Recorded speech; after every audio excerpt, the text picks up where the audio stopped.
Eu passei anos acreditando que ajudar minha família era a forma de ser uma boa filha. Mesmo sabendo que eles nunca me trataram como prioridade, mesmo depois de terem me abandonado quando mais precisei, eu continuei sustentando meus pais e minha irmã. Mas tudo mudou quando sofri um acidente e descobri, da forma mais cruel possível, o valor que eu realmente tinha para eles. Enquanto eu lutava pela minha vida, eles estavam passeando no shopping com um cachorro. Foi nesse momento que percebi, ou eu mudava, ou seria explorada para sempre. E quando o destino resolveu virar o jogo e colocou meus pais e minha irmã exatamente na mesma situação que eu vivi, a escolha estava nas minhas mãos. O que eu fiz depois deixou todos em choque. Olá, seja bem-vindo ao canal Histórias Surpreendentes, curta e se inscreva nesse canal, aproveite e ative as notificações.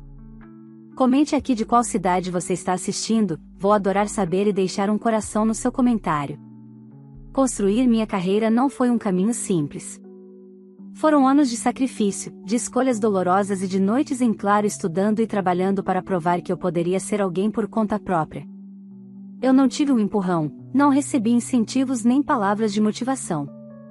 Muito pelo contrário, cresci ouvindo comparações cruéis, críticas disfarçadas de conselhos e olhares que diziam, silenciosamente, que eu nunca seria suficiente. Apesar disso, me agarrei a cada oportunidade como se fosse a última, e aos poucos, pedra por pedra, ergui um caminho que me levou a uma vida estável. Eu tinha um bom emprego, independência financeira e, finalmente, a sensação de que podia respirar sem medo de cair. Foi nesse momento que, mesmo carregando tantas feridas invisíveis, decidi ajudar meus pais e minha irmã. Não porque eles merecessem, mas porque ainda existia em mim um resquício de lealdade. Eu sabia que dentro daquela casa nunca fui a preferida, e esse papel sempre coube à minha irmã. Desde crianças, as diferenças eram gritantes, ela recebia elogios por qualquer mínimo esforço, enquanto eu precisava dar o dobro para, no máximo, ganhar um aceno indiferente. Ela tinha privilégios, enquanto eu tinha responsabilidades. Ela era celebrada, eu era invisível. E mesmo assim, quando alcancei uma posição confortável, passei a contribuir. Mandava dinheiro para as contas, ajudava no mercado, pagava parte da faculdade da minha irmã. O mais irônico é que nada disso era visto como generosidade. Para eles, era apenas minha obrigação, como se o simples fato de ter conquistado estabilidade me transformasse em caixa eletrônico familiar. Eu engolia o orgulho e continuava, porque ainda me prendia a esperança tola de que, em algum momento, eles enxergassem meu valor. Tudo mudou em uma tarde comum, que começou como tantas outras. Saí do trabalho cansada, mas com a sensação de dever cumprido. No trajeto para casa, um carro cruzou o sinal vermelho. O impacto foi devastador. Em segundos, ouvi o som do metal se retorcendo, do vidro estilhaçando, do meu próprio grito se confundindo com o barulho. A dor tomou conta do meu corpo, e o mundo ficou embaçado. Ainda me lembro do som distante das sirenes, das vozes apressadas dos socorristas e do medo paralisante de não resistir. No hospital, entre fios, máquinas e rostos desconhecidos, escutei algo que jamais esquecerei. A equipe médica, cumprindo seu dever, ligou para minha família. Era meu momento de maior fragilidade, a hora em que eu mais precisava de apoio. Mas, em vez de preocupação, o que recebi foi desprezo. A resposta deles foi seca, cruel, carregada de uma indiferença que atravessou minha alma. Estamos com a nossa outra filha no shopping, passeando com o cachorrinho dela. Essa aí se vira sozinha. As palavras me atingiram com mais força do que o próprio acidente. O abandono não era novidade, mas ouvir aquilo em um momento em que minha vida pendia por um fio foi a prova definitiva de que, para eles, eu não significava nada. Mesmo quando os médicos reforçaram a gravidade da situação, eles não se moveram. Continuaram sorrindo entre vitrines e tirando fotos do cachorro, enquanto eu lutava para me manter consciente em uma cama fria de hospital. Sobrevivi. E sobreviver, naquela circunstância, foi quase um ato de rebeldia. Passei dias internada, cercada por estranhos que demonstraram mais cuidado do que minha própria família. 2 semanas depois, já em casa, ainda me recuperando das dores e das cicatrizes, tomei a decisão mais importante da minha vida: encerraria qualquer ajuda. Nenhum centavo a mais sairia das minhas mãos para sustentar quem escolheu me abandonar. Cada conta, cada despesa, cada dificuldade seria responsabilidade deles. Naquele momento, algo dentro de mim se partiu de maneira definitiva. A ingenuidade de esperar reconhecimento, a esperança de ser amada por dever de sangue, tudo morreu junto com a confiança que eu ainda nutria. O que eles não sabiam é que, ao me deixarem sozinha em um hospital, acenderam em mim uma chama de determinação e de justiça. E dessa vez, eu não recuaria. O abandono que sofri seria a virada da minha história. Eles estavam prestes a descobrir que a filha que sempre trataram como sombra tinha aprendido a viver sem depender de ninguém. E, a partir daquele instante, eu faria com que sentissem, dia após dia, o peso de suas escolhas. Os primeiros dias após minha decisão de cortar qualquer ajuda foram marcados por uma mistura de dor física e silêncio ensurdecedor. Eu ainda mancava, cada movimento lembrava a violência do acidente, mas o que mais me pesava era a lembrança da ligação no hospital.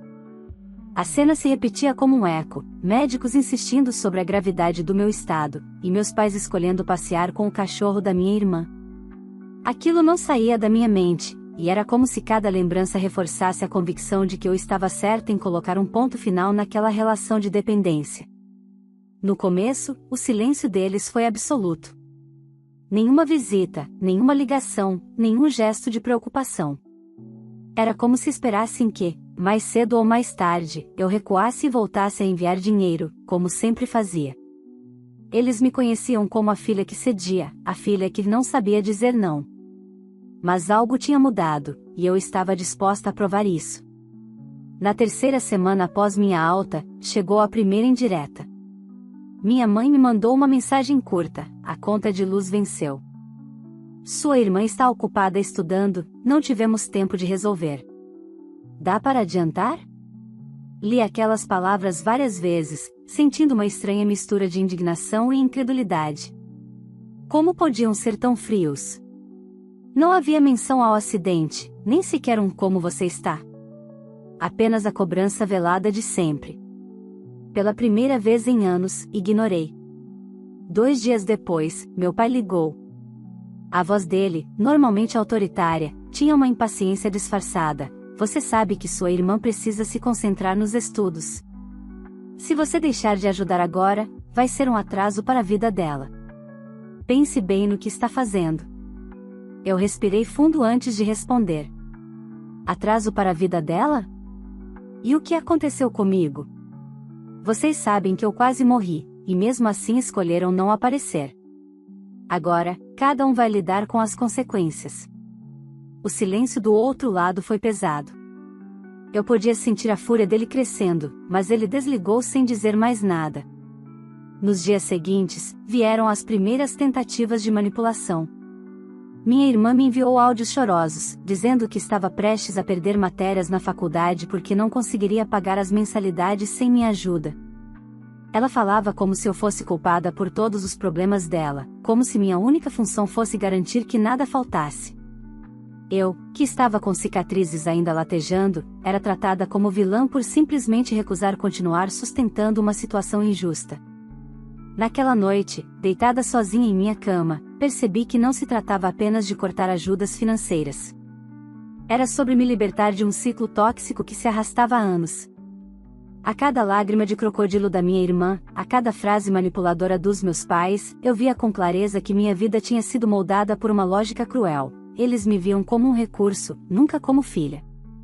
Foi então que comecei a anotar em um caderno todas as lembranças que me vinham à mente, momentos em que fui humilhada, esquecida, usada. Não para me torturar, mas para não esquecer nunca mais das raízes daquele abandono. Se eu quisesse me manter firme, precisaria ter sempre diante de mim a prova de que não era loucura nem exagero, era realidade.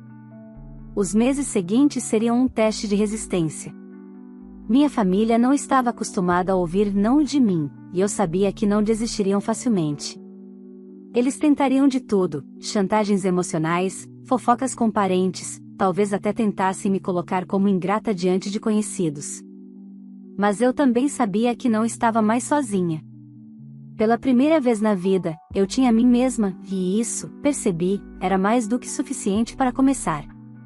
Naquela noite, fechei o caderno e senti algo que há muito não experimentava: serenidade. Eles tinham me abandonado quando mais precisei, e agora eu me libertava do peso de carregar todos nas costas. Eu não sabia ainda como reagiriam a longo prazo, mas uma coisa estava clara: aquela era apenas a primeira batalha de uma guerra que estava prestes a começar. As semanas que se seguiram foram um campo de batalha silencioso. Eu havia cortado qualquer ajuda, e o impacto começava a se fazer sentir. As contas atrasavam, as mensagens se tornavam mais frequentes e mais agressivas, e os olhares frios que antes eram apenas lembranças da infância agora ganhavam novas formas em palavras digitadas às pressas. Era como se, de repente, eu tivesse deixado de ser a filha que ajuda para me tornar a inimiga número 1 de todos eles. Na manhã de uma segunda-feira, ainda me recuperando das dores nas costas e nos braços, meu celular tocou. Era minha mãe. Sua voz, que sempre foi doce apenas para minha irmã, agora soava dura e apressada: "Você precisa transferir o dinheiro do mercado. Sua irmã está focada nos estudos e não pode perder tempo com essas coisas." Por um instante, fiquei muda. Esperei algum sinal de preocupação, "Como você está?", mas não veio.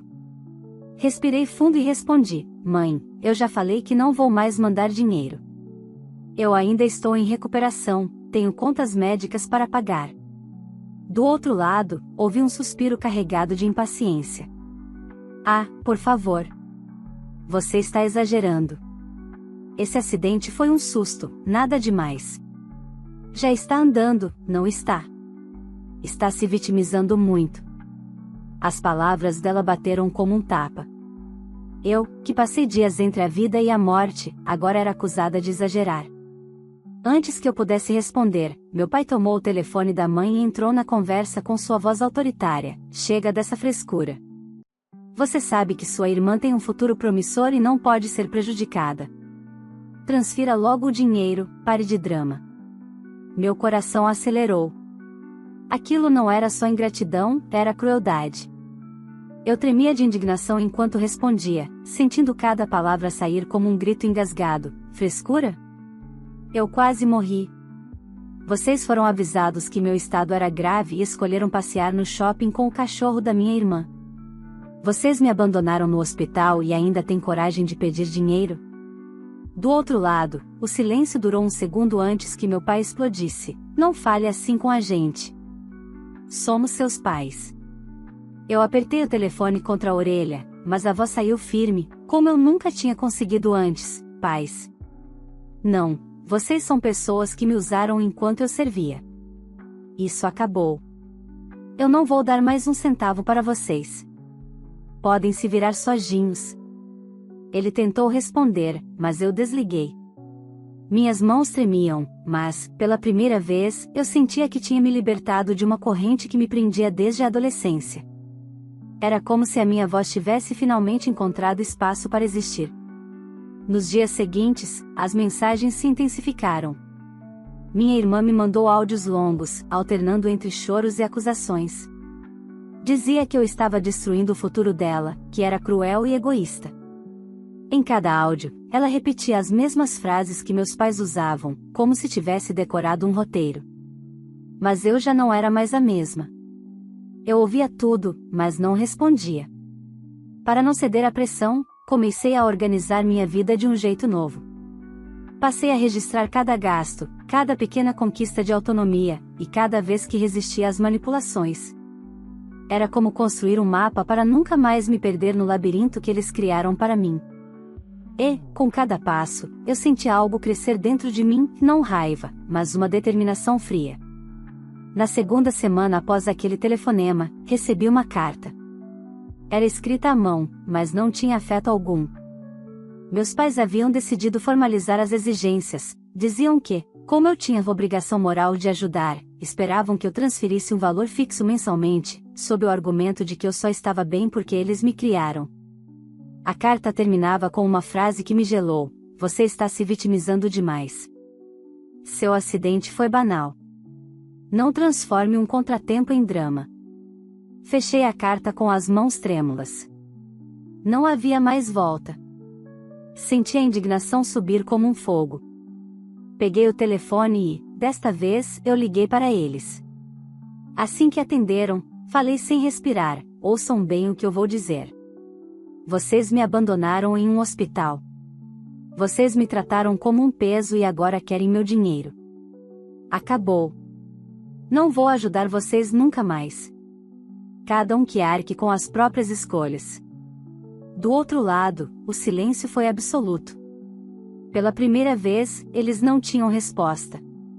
Desliguei o telefone e, enquanto o barulho da chamada encerrada ecoava no meu ouvido, senti um peso imenso sair dos meus ombros. Não era só sobre dinheiro, era sobre dignidade. Era sobre finalmente dizer basta. Eu sabia que a partir dali eles tentariam outras táticas, que tentariam me pintar como ingrata, mas já não importava. Eu tinha traçado uma linha que ninguém atravessaria. E naquele instante, percebi que a verdadeira virada da minha vida não tinha começado no acidente, mas na decisão de me colocar em primeiro lugar. Essa era apenas a segunda etapa de uma história que eu mesma estava escrevendo, e eu estava pronta para o que viesse. O clima de tensão já tinha se tornado uma rotina. Depois da minha última ligação, em que deixei claro que jamais voltaria a sustentá-los, meus pais e minha irmã começaram a espalhar aos quatro ventos que eu era ingrata, que tinha virado as costas para a família. Alguns parentes até me procuraram, tentando entender o motivo da minha frieza, mas quando expliquei sobre o acidente e o abandono que sofri, a maioria se calava, incapaz de defender o indefensável. Ainda assim, dentro daquela casa, eu era vista como a culpada por tudo. Foi então que decidiram dar um passo além. Incapazes de aceitar minhas negativas, meus pais resolveram ir até a minha casa, acreditando que, cara a cara, poderiam me manipular novamente. Planejaram a visita como se fosse uma investida de última chance. Minha mãe dizia à vizinhança que iria abrir os olhos da filha desnaturada, e minha irmã repetia para quem quisesse ouvir que iria me fazer entender o papel de filha obediente. No entanto, o destino, que sempre pareceu rir da minha dor, resolveu agir de forma irônica naquele dia. A caminho da minha casa, em uma estrada movimentada, um motorista imprudente avançou um cruzamento. O carro em que meus pais e minha irmã estavam foi atingido com força. O impacto jogou o veículo contra o guarda-reio, rodando até parar, destruído. O barulho dos freios ecoou pela rua, seguido dos gritos desesperados da minha mãe. A cena que se formou foi semelhante àquela que eu mesma vivi meses antes: sirenes, paramédicos correndo, curiosos se aglomerando. Minha mãe e minha irmã tiveram ferimentos superficiais, arranhões, hematomas, pequenas fraturas. Mas meu pai não teve a mesma sorte. O lado em que ele estava foi o mais atingido, e seu corpo foi projetado contra as ferragens. Quando os bombeiros conseguiram retirá-lo, estava inconsciente e com sinais claros de trauma grave. Levados às pressas para o hospital, minha mãe e minha irmã entraram em pânico. O medo de perder o patriarca, que sempre foi o mais autoritário e orgulhoso, as consumia. No desespero, decidiram ligar para mim. Talvez imaginassem que, diante daquela situação, eu abriria mão da minha indignação e correria para socorrê-los. Talvez pensassem que o acidente despertaria em mim uma compaixão automática, como se o sangue que compartilhamos tivesse poder de apagar anos de desprezo. Meu celular tocou várias vezes até que atendi. Do outro lado, a voz da minha irmã estava embargada, misturada a soluços: "Ele está muito mal, precisamos de você aqui." Em seguida, minha mãe pegou o telefone, em prantos: "Por favor, venha para o hospital, sua irmã e eu estamos desesperadas." Fechei os olhos por um instante. As lembranças do meu acidente voltaram como um soco, eu deitada em uma maca, pedindo ajuda, e eles no shopping, passeando com o cachorro. Não precisei pensar muito. Minha resposta saiu carregada de uma ironia amarga que represava anos de abandono. "Engraçado, quando aconteceu comigo, vocês não apareceram. Preferiram ficar no shopping com um cachorro. E agora querem ajuda? Se virem." Antes que pudessem reagir, desliguei. O silêncio que se seguiu dentro da minha casa foi quase libertador. Eu sabia que minhas palavras tinham atingido fundo, porque pela primeira vez estavam experimentando o gosto do abandono, ainda que em circunstâncias diferentes. Eles estavam colhendo aquilo que plantaram. Horas depois, meu celular voltou a tocar, mas eu não atendi. Mensagens começaram a chegar, carregadas de fúria. Minha irmã dizia que eu era cruel, que não passava de um monstro incapaz de perdoar. Minha mãe falava em decepção, como se eu tivesse falhado no papel de filha. Nenhuma delas percebeu a ironia, estavam me acusando de exatamente aquilo que fizeram comigo. Do lado de fora, a vida continuava. Eu preparei meu jantar, sentei-me à mesa e, pela primeira vez, comi em paz. Não havia peso, não havia culpa. O que existia era apenas a certeza de que eu estava me libertando pouco a pouco. Eles, agora, estavam presos em sua própria rede de escolhas erradas. Enquanto a noite caía, eu sabia que aquela situação não terminaria ali. Minha mãe e minha irmã não aceitariam facilmente serem deixadas à própria sorte, ainda mais em um momento de fragilidade. Elas iriam transformar aquilo em uma guerra aberta, e eu precisava estar pronta. Mas uma coisa estava clara: se pensaram que o acidente do meu pai seria a brecha para me manipular novamente, estavam enganadas. A ferida que abriram em mim ainda sangrava, e nenhuma tragédia repentina apagaria o fato de que, quando eu precisei, eles escolheram um cachorro e um shopping em vez da própria filha. A notícia do acidente se espalhou rápido. Alguns parentes e conhecidos começaram a me ligar, implorando para que eu fosse mais humana e ajudasse meus pais naquele momento difícil. Eu ouvia as palavras com atenção, mas no fundo tudo soava como um eco distante. Afinal, onde estavam todos quando eu precisei? Onde estavam as súplicas por empatia quando eu estava entre a vida e a morte, sozinha em um hospital? Naquela noite, deitada em minha cama, passei horas olhando para o teto. Minha consciência lutava contra a mágoa. De um lado, a lembrança do abandono me empurrava para longe deles, de outro, a sensação de que, se eu não fizesse nada, me tornaria exatamente como eles, fria, indiferente e incapaz de estender a mão. A verdade era cruel, eu não queria me tornar a cópia daquilo que mais odiava. Decidi, então, agir de forma diferente. Mas estabeleci uma regra clara e inegociável: eu ajudaria apenas nas despesas médicas do meu pai, sem um centavo a mais. Não pagaria contas atrasadas, não sustentaria caprichos e, principalmente, não permitiria que transformassem minha boa vontade em obrigação. Na manhã seguinte, fui até o hospital. O olhar da minha mãe quando me viu foi uma mistura de surpresa e orgulho ferido. Minha irmã, deitada em uma maca com o braço engessado, virou o rosto, fingindo desprezo. Fui direto à recepção, procurei a administração e perguntei sobre os custos que ainda estavam em aberto. A atendente me explicou sobre os procedimentos emergenciais, os exames e a cirurgia delicada que meu pai precisaria passar. Assinei os papéis de responsabilidade financeira apenas para os procedimentos médicos. Quando minha mãe percebeu, correu até mim, indignada: então é isso? Você vem aqui, assina os papéis e acha que acabou? E as outras despesas? Os remédios, as estadias, a comida? Olhei firme para ela, mantendo a calma. Eu disse que não deixaria de ajudar, mas só com o que realmente importa, a saúde. O resto é com vocês. Minha irmã, ainda com o rosto virado, não resistiu e resmungou: você adora se sentir superior, não é? Quer bancar a boazinha, mas só faz o mínimo. Respirei fundo antes de responder: superioridade não tem nada a ver com isso. É sobre dignidade. Vocês me deixaram sozinha quando eu precisei. Hoje estou escolhendo não ser como vocês, mas também não vou me deixar explorar outra vez. As palavras ecoaram pelo corredor, deixando minha mãe sem resposta. Ela parecia pronta para gritar, mas talvez pela presença de outras pessoas, conteve-se. Nos dias que se seguiram, mantive minha postura. Pagava diretamente ao hospital o que era necessário, sem entregar dinheiro na mão deles. Isso os irritava profundamente, porque não conseguiam controlar a situação como antes. Minha mãe chegou a tentar me convencer, dizendo que estava sem condições de comprar até mesmo o básico. Eu a ouvi em silêncio, e no fim respondi apenas: o básico vocês sempre tiveram quando eu não estava por perto.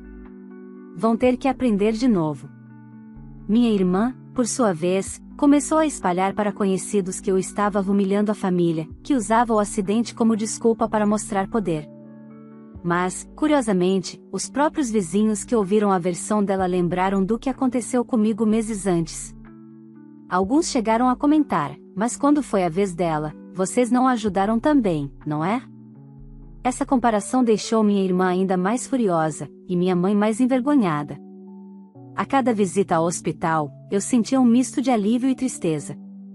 Alívio por não carregar mais o fardo de sustentá-lo cegamente. Tristeza porque, no fundo, ainda desejava ter uma família que me visse como filha, e não como carteira. Ver meu pai desacordado na cama, entubado, não despertava em mim a compaixão que talvez despertasse em outra pessoa. O que eu sentia era uma estranha neutralidade, como se, pela primeira vez, estivesse observando a vida deles de fora, sem estar envolvida nas correntes emocionais que sempre me prenderam. Foi nesse processo que percebi algo poderoso: eu finalmente tinha controle. Não era mais uma peça do jogo deles. Minha ajuda vinha com limites, e esses limites eram inquebráveis. Eles podiam reclamar, podiam se irritar, mas já não podiam mais me manipular. Uma noite, ao sair do hospital, sentei no banco da praça em frente e fiquei olhando para o céu. O vento frio me trouxe uma sensação de paz rara. Eu havia cumprido com minha consciência, não os abandonei como fizeram comigo. Mas também não permiti que voltassem a me usar. Era o equilíbrio que eu precisava.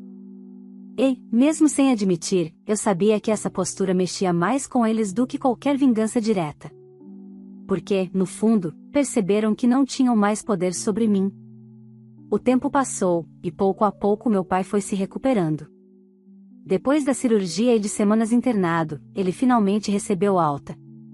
Andava mais devagar, precisava de fisioterapia, mas estava vivo, e isso, ao que parecia, bastava para que ele retomasse a velha postura de sempre. Eu imaginava que o acidente tivesse servido para fazê-los refletir, mas não demorou para perceber que a essência deles permanecia intacta: a cobrança. Na primeira visita que fiz após a alta, encontrei minha mãe e minha irmã na sala, folheando contas espalhadas pela mesa. Assim que entrei, os olhos dela se acenderam como quem via uma solução pronta.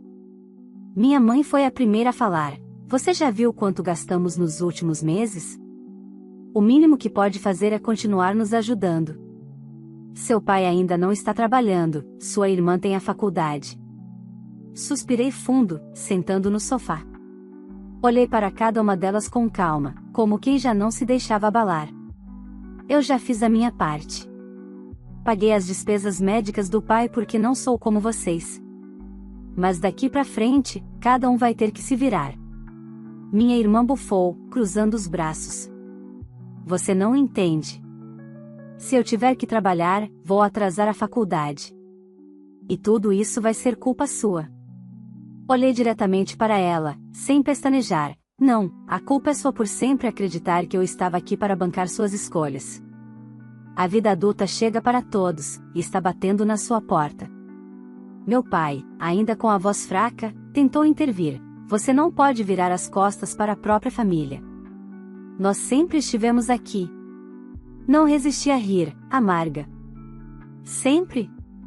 Vocês estavam no shopping com um cachorro quando eu precisei. Isso não é estar presente. Agora querem que eu esqueça tudo e volte a sustentar vocês? Não. Esse ciclo acabou. O silêncio tomou conta da sala. Eles esperavam que eu recuasse, que cedessem ao menos um pouco, mas minha decisão era inquebrável. Levantei-me, peguei minha bolsa e, antes de sair, deixei claro: eu tenho a minha vida, meu trabalho, minhas responsabilidades. Vocês também têm as de vocês. Se virem. Os dias seguintes foram de revolta dentro daquela casa. Minha irmã chorava para todos que conhecia, dizendo que eu estava destruindo o futuro dela. Minha mãe repetia que eu não tinha coração, que era egoísta. Mas, pouco a pouco, a realidade foi batendo à porta. Minha irmã, para não perder a faculdade, precisou arrumar um emprego de meio período. Escolheu trabalhar em uma loja de roupas, com horário flexível, para conseguir pagar parte das mensalidades. No começo, reclamava todos os dias, dizia que era humilhação. Mas, conforme os meses passavam, começou a perceber que não havia outra saída. Era isso ou desistir do curso.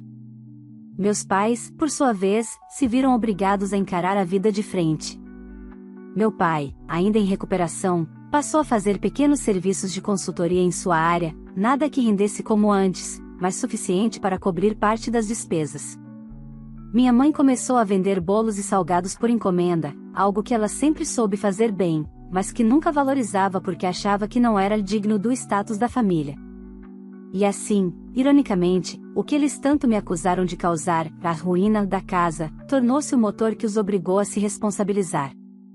Pela primeira vez, estavam enfrentando a vida sem minha sombra cobrindo todas as falhas. Eu, por outro lado, segui firme no meu caminho. Continuei investindo na minha carreira, cuidando da minha saúde e, principalmente, nutrindo a paz que finalmente havia conquistado. Não sentia ódio, mas também não sentia obrigação.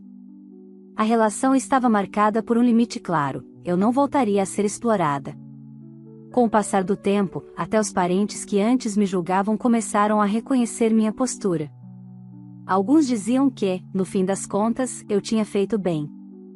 Porque, sem minha intervenção, minha irmã jamais teria aprendido a trabalhar e meus pais jamais teriam encarado a realidade. O mais curioso era que, apesar de todas as reclamações, ninguém mais tentou me pedir dinheiro diretamente. Sabiam que a resposta seria sempre a mesma. Podiam reclamar entre si, podiam me chamar de ingrata às escondidas, mas, diante de mim, restava apenas o silêncio. Certa noite, enquanto caminhava pelas ruas tranquilas do meu bairro, percebi que finalmente estava livre. Não havia mais correntes, não havia mais medo de chantagens emocionais. Eles podiam até continuar a me culpar, mas, no fundo, eu sabia, foi somente quando decidi dizer não que todos aprenderam a caminhar com as próprias pernas. E, de repente, entendi que minha vitória não estava em vê-los sofrer, mas em vê-los obrigados a se virar. Era prova de que eu tinha feito a escolha certa. Se essa história mexeu com você, não esqueça de deixar o seu like, isso ajuda muito o canal a crescer e a trazer cada vez mais histórias emocionantes. Também aproveite para se inscrever e ativar o sininho das notificações, assim você não perde nenhum dos próximos vídeos. Agora me diga, se estivesse no lugar dessa filha, você teria tomado a mesma decisão de cortar as ajudas financeiras, mesmo depois de tudo que seus pais e sua irmã fizeram? Ou teria agido de forma diferente? Quero muito saber a sua opinião nos comentários. E me conta também de qual cidade você está assistindo esse vídeo. Vou adorar saber até onde nossas histórias estão chegando e, se você deixar essa informação no comentário, vou passar lá para deixar um coração especial no seu comentário. Compartilhe este vídeo com seus amigos e familiares, tenho certeza de que eles também vão se emocionar e refletir com essa história. Cada compartilhamento ajuda a nossa comunidade a crescer e traz mais pessoas para esse espaço de reflexão e apoio. Então, comente, curta, inscreva-se e compartilhe. Estou esperando sua opinião.